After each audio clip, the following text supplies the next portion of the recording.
Oi, pessoal. Tudo bem, Diego? Joia, resolvendo esse problema técnico aqui, a gente vai começar. Tá todo mundo aí? Estamos aqui. Oi. Doutor Carlos Bom Tempo entrando. Opa! Tá faltando um AP. AP, chegou. Opa! Boa noite a todos aí. Boa noite. Boa noite. Que bom ver todo mundo. Tudo bem. Vou desligar o rock aqui. É isso aí, pessoal. Então, qual que é o nosso objetivo, né? Informar as pessoas. Eu creio que informação está muito fácil, né, hoje, só que com os profissionais da cidade, Dr. Carlos Bom Tempo, Dr. Giovanna Porte, pneumologista, o AP, né, AP? Encontrando a esperança, isso aí, eu sei que o senhor tem uma palavra legal para todo mundo. A Tamara, minha amiga de faculdade, me ajuda muito. E vamos começar, então. Eu queria que cada um de vocês se apresentasse, por favor, começando pela nossa amiga. Boa noite a todos. Meu nome é Tamara, sou cidadã lafaietense. Atuei algum tempo aí na área de segurança do trabalho e atualmente eu sou estudante de Direito aí na FTCN. Queria aí de antemão já agradecer o Roger pelo convite, dizer que eu tenho uma imensa satisfação de estar aqui com vocês para essa conversa. Tenho certeza que vai ser muito proveitosa. Doutor Carlos Bom Tempo e Giovanna Porte, o microfone desligado. Se você quiser se apresentar. Tá dando para me ouvir aí? Sim, está ouvindo. Ok. Eu pastoreio, né, a Projeto Vida para as Nações. A gente está aqui há 20 anos em Conselheiro Lafayette, né? Servindo aí as pessoas, né, e cuidando de famílias, e trabalhamos um tempo com dependentes químicos aí também. Né, eu sou bacharel em teologia, sou psicanalista também, né? E recentemente eu escrevi um livro que o Diego mostrou aí, que é o Encontrando a Esperança, que na verdade ele tem uma proposta de colocar na mão das pessoas de todo mundo, né, alguns princípios psicanalíticos para que elas possam lidar com algumas questões mínimas da vida, né? Então essa foi a ideia. A gente pode dizer que a ideia do livro, não quero fazer propaganda não, tá? É porque eu quero ajudar, né? A ideia do livro é realmente uma ideia social, é um projeto de servir as pessoas. Então, como psicanalista também, embora eu atenda no escritório, nas dependências da administração da igreja, mas eu atendo como um projeto social, eu não cobro, atendo de graça pessoas tanto da igreja quanto pessoas também fora da igreja, né? Doutor Giovanni? Boa noite a todos. Boa noite. Além da minha participação aqui, a minha filha, hoje eu estou de babá aqui, que a minha esposa está resolvendo os problemas, mas está tranquilo. Apresentar para vocês aqui, ó, Manuelinha. Ó. Oi, Manuela. Tá joia?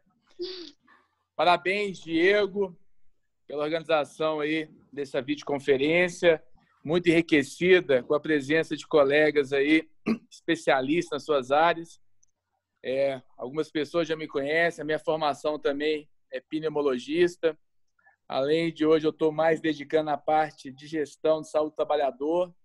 Então, o que a gente puder contribuir também nesse bate-papo aqui vai ser bem válido aí, tá bom? Doutor Carlos? Boa noite a todos. Eu quero agradecer o convite, você, Diego, a Tamara, e cumprimentar os colegas que estão aí presentes, o Ivomar, o Giovanni. O Giovanni já é um velho conhecido, né, Giovanni? A gente trabalha juntos aí, em alguns casos. Certeza. Eu sou médico, sou reumatologista e trabalho aqui na cidade, né? Atendendo pacientes, essa é a minha principal função.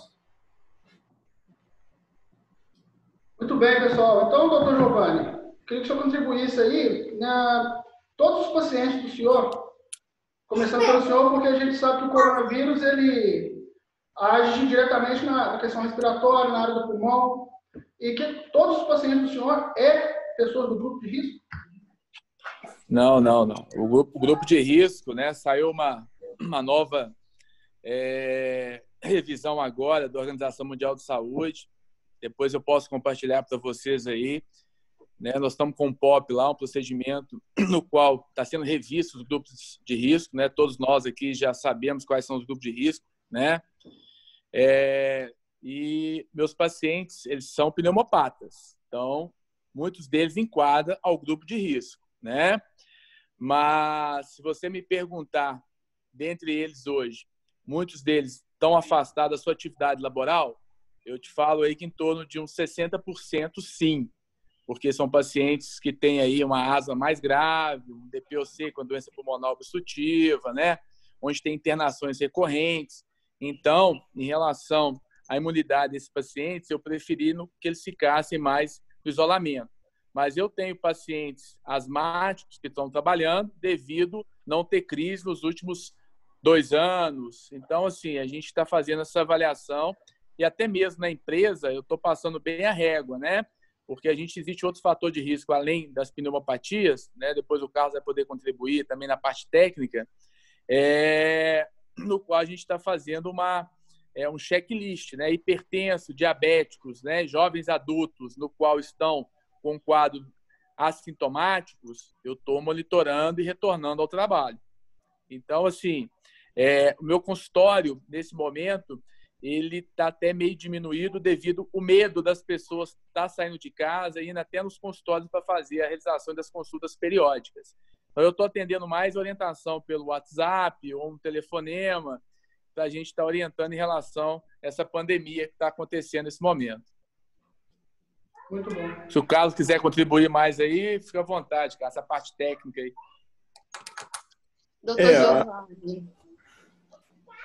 Doutor Giovanni, como as empresas têm enfrentado essa pandemia? As medidas adotadas, elas estão sendo efetivas? Vamos lá, isso é importante, né? Eu estou à frente aí de grandes mineradoras, até pelo fato que eu sou gerente de saúde hoje. Então, assim, os planos de contingência, eles estão tendo uma eficácia, não vou te falar 100%. Ações prevencionistas estão aí porque o comportamento da pessoa é muito difícil, né? Você fala, você tem que usar máscara, você tem que ter os cuidados, você não pode andar na mineração em contato com outro colega, pegar na mão. Então, assim, o comportamento da cultura, ainda mais do chão de fábrica, é muito desafiador, né? Só que as ações prevencionistas, depois a gente vai estar discutindo também, nós estamos nas ações primárias, né? Agora que nós estamos evoluindo, porque o número de testes está aumentando, consequentemente os diagnósticos vão estar mais precisos, vai aparecer um número maior de casos, né? Então, assim, nesse momento, nós estamos tendo diariamente, né, um comitê de crise, no qual esse comitê está fazendo totalmente um checklist, né, em relação ao status das ações implantadas, para a gente estar acompanhando aí se está tendo uma boa adesão ou não. Posso te falar que hoje, na mineração Ferro Mais e na Vale Mina Fábrica, a gente está evoluindo bem em relação a essas ações prevencionistas. E os nossos fornecedores, que são onde que é uma maior aglomeração, que é restaurante, transporte coletivo e limpeza, eles compraram a política que nós colocamos para eles. Então, eu posso te falar que as coisas estão evoluindo, porque a pandemia é time. Cada dia aparece uma coisa diferente. Então, a gente tem que estar bem alinhado em relação a isso aí, para a gente ter sucesso aí em relação às ações aplicadas nas empresas. É isso. Ô, doutor Carlos Monteiro, meu querido médico. Doutor, Giovanni já deu uma explanada aí, eu creio que o senhor também vai complementar. E eu suponho, se eu estiver errado, o senhor me corrija, a maioria dos pacientes do senhor as pessoas da melhor idade, aquelas pessoas idosas, e em relação também à questão elas são do grupo de risco, o senhor podia complementar também junto com com a questão do doutor Giovanni na porta, por favor? Sim. Na área da reumatologia, a gente atende um contingente grande de pessoas acima de 60 anos.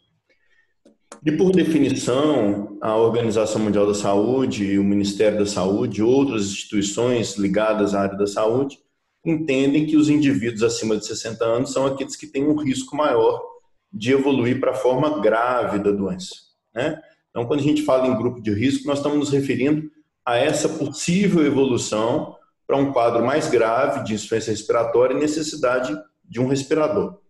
É um grupo mais fragilizado, o percentual de indivíduos que morrem nesse grupo também é maior, então, diante disso, a gente denomina grupo de risco.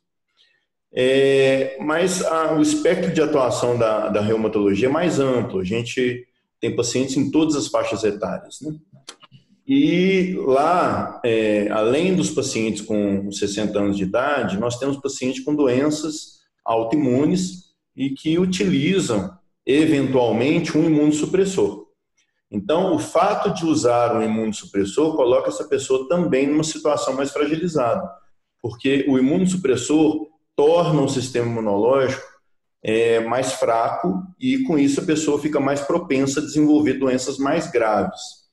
Então, a gente tende a olhar para esse grupo de pessoas que usam essa classe de medicamento com um pouco mais de cuidado, tá? Então, independente da faixa etária, se a pessoa estiver usando um imunossupressor, ela seria, teoricamente, colocada num grupo de risco. A gente tem que ter uma atenção maior.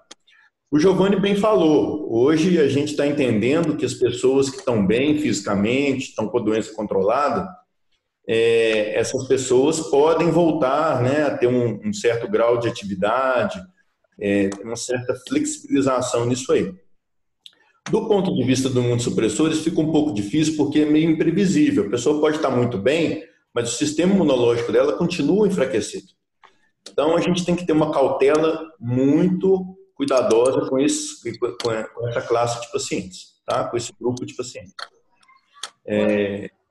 Não sei se eu te expliquei bem o que está acontecendo. Ótimo, doutor. Muito bom. O senhor explica bem, como sempre. Então, AP, carinhosamente, AP, eu queria seguir um enredo aqui, mas o doutor Giovanni citou duas palavras: medo e comportamento. Eu creio que o senhor tem subsídio para falar muito bem dessas duas palavras. E como que o senhor tem orientado, né, a igreja? Eu estou lá acompanhando o senhor quando a gente dá, quando pode, porque eu trabalho de turno, às 10 horas ali no Facebook, o senhor está ali todos os dias, orientando, trazendo a palavra de esperança, muito sóbrio. Eu queria que o senhor falasse para mim dessa questão do medo e do comportamento das pessoas. Uma coisa que a gente tem procurado fazer é realmente, nesse momento, trazer, né, como a gente faz isso hoje, nós estamos fazendo via redes sociais, então nós até entendemos que isso acaba atingindo, né, várias pessoas, sejam elas da igreja ou não, não importa, porque o nosso projeto, o nosso desejo é poder ajudar a qualquer um, enfim, ajudar todas as pessoas. Mas eu entendo que a gente precisa realmente, nesse tempo, assumir uma postura de fé, uma postura de esperança, porque o medo leva a pessoa a um quadro pesado na sua vida emocional, porque o medo ele gera ansiedade, né? O medo vai colocar as pessoas num quadro de ansiedade que, por sua vez, não é, a ansiedade, quando ela por causa do medo e uma série de outras situações e juntando a isso também aos problemas que cada um já tem, não é? E aí somado com essa pandemia que a gente está vivendo, né? Mais o histórico de cada um, então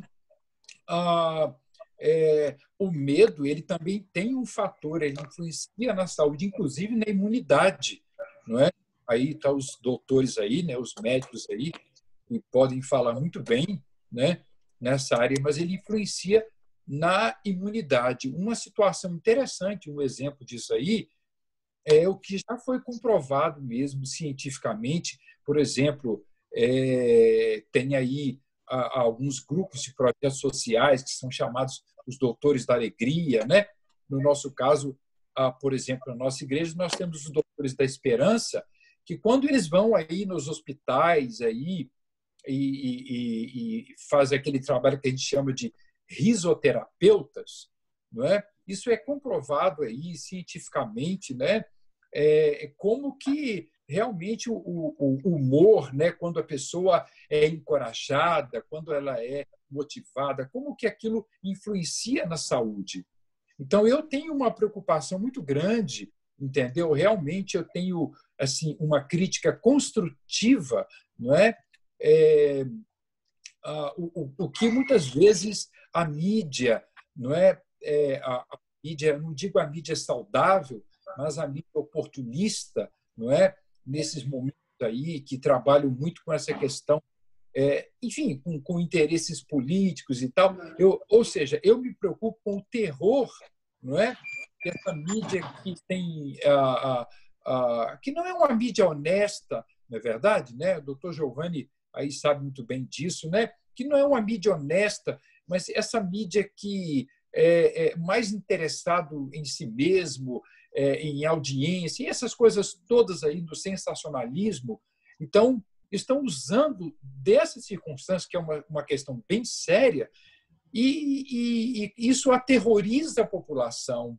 Então, isso, juntando com os fatores, o histórico de cada um, traz esse quadro de ansiedade, e ansiedade e estresse são palavras sinônimas, né? A verdade é essa. E esse quadro de estresse faz com que a imunidade das pessoas abaixe. Isso é que é a minha preocupação. Eu vejo um dos efeitos, não é, aí do coronavírus, dessa pandemia na sociedade, que é justamente a ansiedade e o estresse, que se não for aí monitorado, trabalhado com cautela, mas também com motivação, com fé, aí, né, cada um dentro da sua postura de fé, né, mas com esperança, a gente não vai trabalhar, a gente não vai vencer isso aí. Então, eu vejo muita importância da gente trabalhar a motivação, o otimismo, o encorajamento, para a gente passar por isso aí como sociedade. Essa é a minha preocupação. Tem muito mais coisas, mas tem os amigos aí que querem falar também, né? Com certeza, tá? Tamara. Oi, a minha próxima pergunta é para o Dr. Carlos, e eu gostaria de saber como seria o isolamento vertical e quais as chances disso se efetivar aqui no Brasil, de dar certo. O isolamento vertical é aquele que nós priorizamos o isolamento das pessoas que compõem o grupo de risco. Então, ele se diferencia do horizontal, que é o que a gente está vivendo hoje, todas as pessoas em isolamento, e no caso do vertical, a gente seleciona um grupo e esse grupo realmente vai ficar em isolamento mais restrito. Alguns países adotaram essa metodologia, né? O Japão, a Finlândia, a Noruega, a Alemanha em parte, e esses países eles têm uma estrutura de saúde boa, isso favorece, né? Mas a gente vê que o número de mortalidade deles é um número bem controlado, apesar de ter adotado essa postura. Então, eu acho assim, é uma coisa um pouco controversa essa pergunta sua, porque a gente tem vivido muito debate político em cima disso. E eu acho que é sempre muito importante a gente ter um outro ponto de vista. Nós estamos lidando com uma doença nova, tudo que a gente falar ou fizer hoje vai ser experimental, não há nenhum consenso, não há nenhuma informação robusta. Tá? Eu não posso falar que já foi testado, que é certo, que é assim, que é... Não posso, tudo é novidade. Então, nesse cenário, a gente não pode falar o que é certo e o que é errado. O Japão está errado? Não. E ele está adotando uma postura e, para ele, está dando certo. A Noruega praticamente não tem lockdown. O lockdown lá ele é teoricamente vertical, mas é muito suave. E eles estão indo bem também. Mas são países que têm um índice de desenvolvimento muito alto, então é difícil a gente fazer comparação. O Brasil, nós temos observado que os nossos índices não estão ruins. Comparado com outros países, nós estamos indo até muito bem. A nossa mortalidade para 100 mil habitantes está em torno de 2, o que, comparado com outros países, como os Estados Unidos, que tem um sistema de saúde muito mais robusto que o nosso, lá é 16. Então, assim, a gente está com um índice muito interessante, muito bom. A gente está dobrando o número de casos confirmados, de óbito confirmado, a cada 4 ou 5 dias. Isso também comparado com outros países, como a Itália, como a França, a Espanha, o Reino Unido e o próprio Estados Unidos, também está num índice bom. Então, assim, é difícil eu falar. Para o Brasil está dando certo. Será que a gente consegue fazer um afrouxamento disso? Só se a gente tentar e ver o que vai acontecer. E ter também a humildade, se perceber que não está dando certo, voltar atrás. Né? Essa é a minha opinião. Só completando aí o que o Carlinhos está falando, é importante essa colocação do Carlos, até para a gente fazer algumas outras ponderações. Primeira ponderação, o brasileiro é medroso. Então, a metodologia de isolamento vertical horizontal, o brasileiro, no meu entendimento, ele comprou essa metodologia. Em alguns cases americanos que eu venho acompanhando, até alguns outros países no qual o Carlos referiu, nós observamos também que o Brasil ele começou exatamente 15 dias após o surto aqui. E não existe o surto, né? Provavelmente, quando eu falo surto, né, que eles falam que é o pico da pandemia, só está o quê? Prorrogando essa pandemia. Então, o que eu penso nesse momento? Como nós não temos teste suficiente e os testes que nós temos não são eficazes, por isso que nós não estamos tendo números tão reais, estamos tendo números probabilísticos. Então, se a gente fazer uma correlação em relação ao ex-ministro Mandetta, onde ele te dava uma estratificação do perfil do da pessoa óbito ou de casos confirmados, agora eles já começaram a totalmente fechar as informações e colocar somente casos confirmados, óbitos e casos recuperados. Então, consequentemente, aquilo que o Carlos deixou muito bem claro, implantar o isolamento vertical horizontal, ótimo, bacana. Vamos dar um passo em relação à economia, o pessoal do isolamento sair novamente. Como nós vamos fazer isso? Até o momento não tem um modelo para isso, não. Existem algumas diretrizes no qual algumas prefeituras soltam decretos, a Organização Mundial solta outro, nosso governo solta outro, mas o meu medo é todo mundo ir para a rua ao mesmo tempo e aí nós aumentarmos os nossos casos confirmados, que nós vamos ter situações mais desagradáveis. Esse é o meu entendimento em relação a essa questão aí do isolamento. Muito bom. Tamara, quer continuar? Douglas, pode falar. Complementando aqui o Giovanni, nós temos essa diferença metodológica. Alguns países têm acesso a testes com mais facilidade, outros não. Nós particularmente, estamos tendo essa dificuldade, né? A gente não consegue o teste tão rápido. E o que eu tenho observado? Alguns especialistas em interpretação, em estatística, epidemiologia, têm preferido fazer comparações do número de mortes confirmadas. Porque aqui no Brasil, pelo menos, os casos que morrem e que estão internados e que evoluem para o óbito, eles foram testados e foram confirmados. Então, isso dá uma credibilidade maior. É difícil a gente falar em número confirmado, porque nós, por exemplo, eu acredito que a gente tem um contingente muito maior de pessoas com a doença, com contato com o vírus e com a doença. Porque a gente não está testando todo mundo. Não tem teste. E a gente não está testando todo mundo, não é porque nós somos incompetentes, não. Primeiro, porque o teste inicialmente era muito caro. Segundo, a gente teve dificuldade para ter acesso ao teste rápido, que é mais acessível.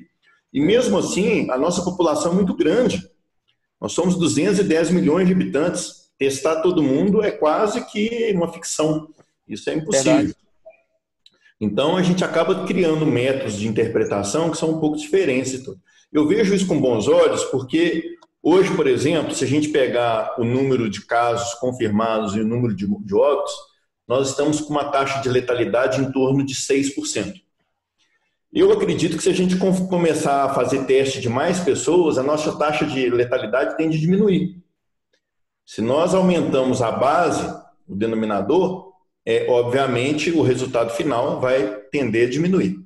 Pode ser que a gente chegue aí a níveis até da Alemanha. A Alemanha está com um índice de letalidade muito bom, muito razoável, e a gente talvez chegue nesse ponto aí.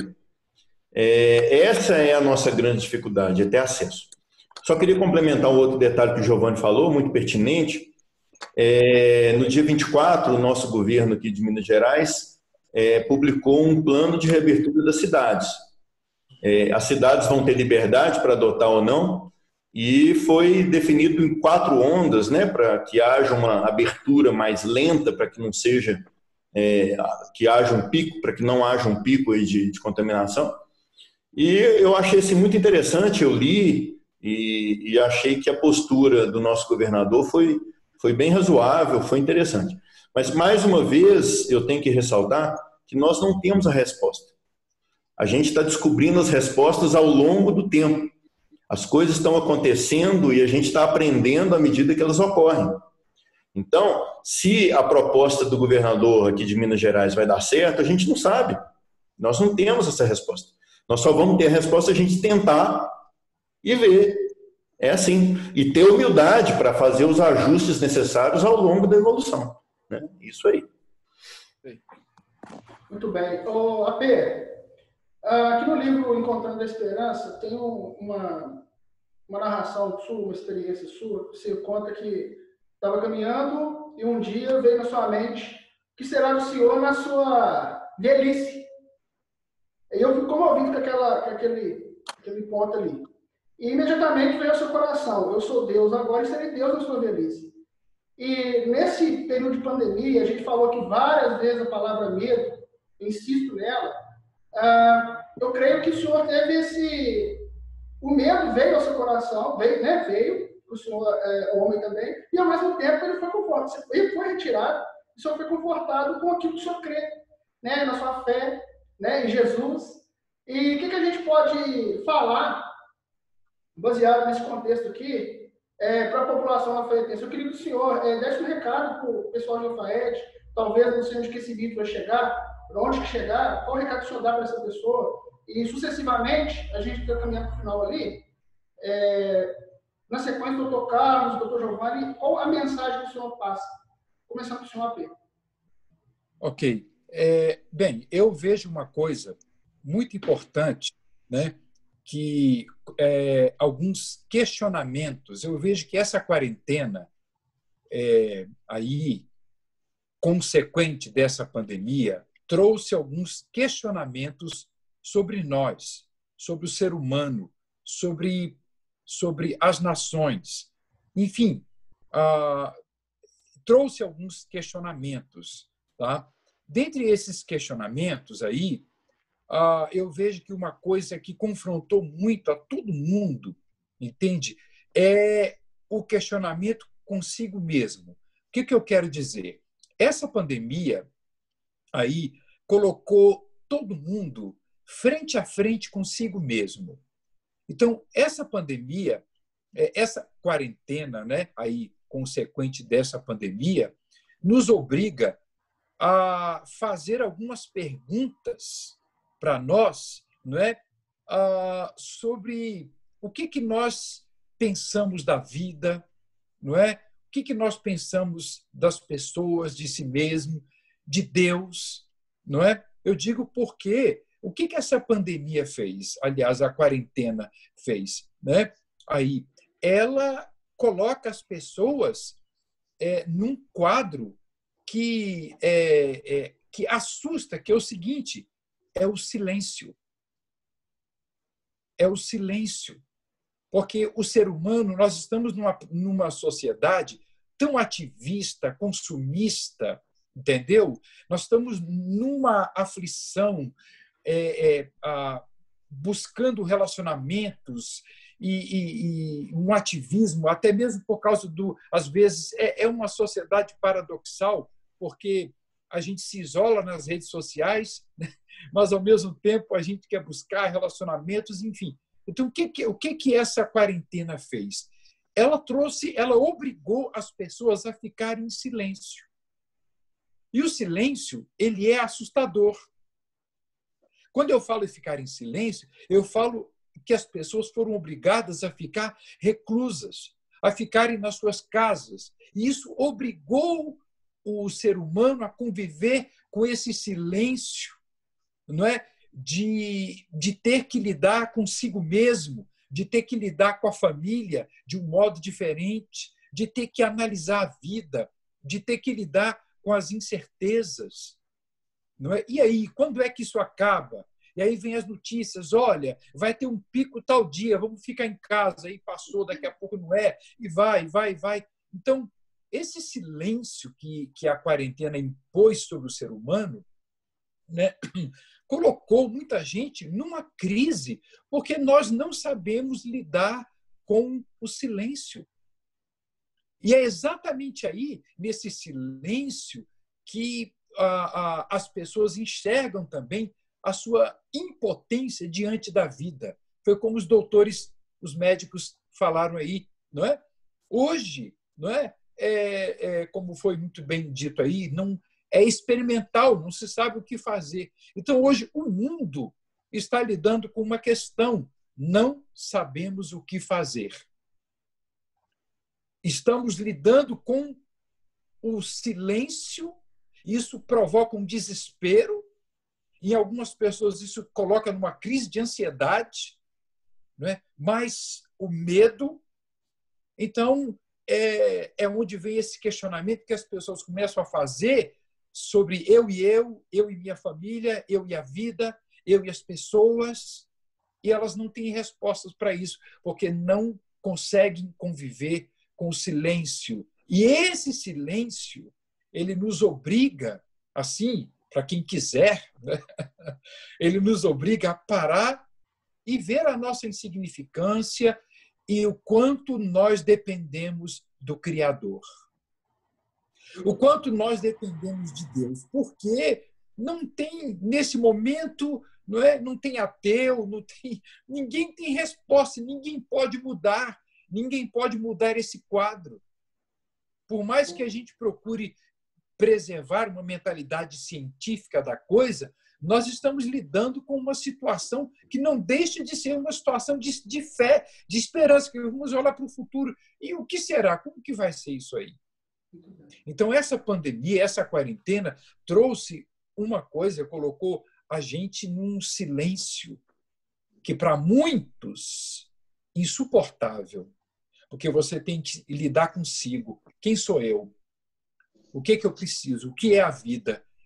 Eu e as pessoas, eu e a minha família. As pessoas estão tendo que rever as suas vidas. E tem gente que não quer, tem que rever o relacionamento familiar, tem que voltar a brincar com os filhos. Né? Tem gente reinventando, brincando, escorregando na grama, no barro, com as crianças, conversando com a esposa, com o marido, quieto, sentado num canto, pensando, refletindo sobre a vida. Percebe o que essa quarentena impôs? Um silêncio, que para muita gente é insuportável. Mas isso aí é prova de o quão nós estamos em conflito conosco, consigo mesmo. O ser humano está em conflito consigo mesmo. E onde nós vamos encontrar uma solução para isso, uma paz, um sentido na vida, no relacionamento com Deus. É isso aí. Vamos lá, doutor Giovanni, doutor Carlos, para a gente fechar. O Zoom costuma ser sem educação encerrar.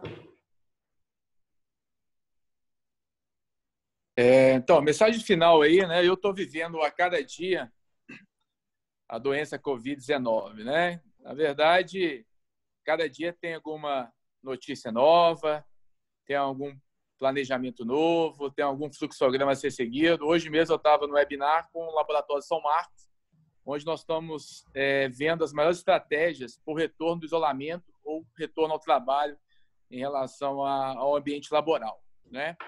Então, assim, eu estou bem otimista em relação à metodologia no momento aplicada no nosso país.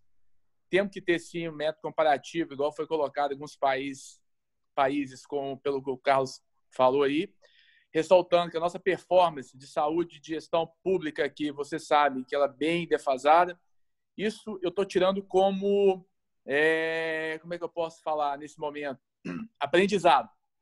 Porque mesmo, né, não necessitando desse investimento todo que está sendo feito, né, no Sistema Único de Saúde, como insumos, respiradores, passando essa tempestade agora, isso aí, consequentemente, vai ser bem usado no futuro. E por pessoas que sabem usar. Eu estou vendo muitas empresas aí fazendo doações de respiradores para cidades no qual não tem profissionais, não tem nem para manusear um respirador. Aí vai ficar lá, depois vai ficar sucateado e, consequentemente, doer um respirador. Não é isso que a gente quer, né? E a última reflexão que eu faço, até aproveitando a fala do Carlos, em relação, quando a Tamara fez a pergunta de isolamento, é fundamental, tá? O comprometimento de cada um, ter o comportamento de atender em relação às orientações oriundas em relação à Organização Mundial de Saúde, secretária, IA de Saúde do Estado de Minas Gerais, do seu município. Por quê? O que eu venho pensando nisso? Nesse momento, né, igual a gente voltou aí em relação às questões de sair de aglomerados, existem algumas metodologias, existem algumas diretrizes que alguns governantes estão colocando. Mas a minha mensagem final agora é a reflexão entre o uso do respirador em relação ao isolamento. É melhor eu ficar isolado e passar essa tempestade ou eu ser vulnerável para necessitar do respirador? 30% dos pacientes que entram com síndrome respiratória aguda grave, vão para o CTI, conseguem sair do quadro. Os 70% de evolução é para óbito. Então, assim, eu peço, novamente, reforço, que o isolamento, nesse momento, é fundamental, concomitante às ações prevencionistas primárias. É a minha mensagem final e junto nós vamos vencer isso aí, pode ter certeza. Muito bem, muito bem. Gente, muito obrigado a todos, viu? Carlinhos quer falar aí, ué? Será que vai dar tempo, doutor? O Carlos. Para encerrar, eu acho muito importante o que eu tenho visto no meu dia a dia, realmente é o temor das pessoas com relação ao vírus. E a gente até entende, porque a palavra morte, a ideia de perder um ente querido, isso causa um pânico muito grande. O problema é que, como o Ivomar falou, você começa a criar uma outra doença. Nós estamos vivenciando o problema do coronavírus e a gente começa a vivenciar a ansiedade, a depressão, a angústia, as pessoas infartam, as pessoas têm AVC, e aí a gente começa a perceber que talvez o entendimento e a reflexão seja o melhor caminho. Eu não vou delongar, os colegas já falaram muito bem tudo, o Giovanni, o Ivomar, o Roger, Diego, quero agradecer mais uma vez, a Tamara também. E para encerrar,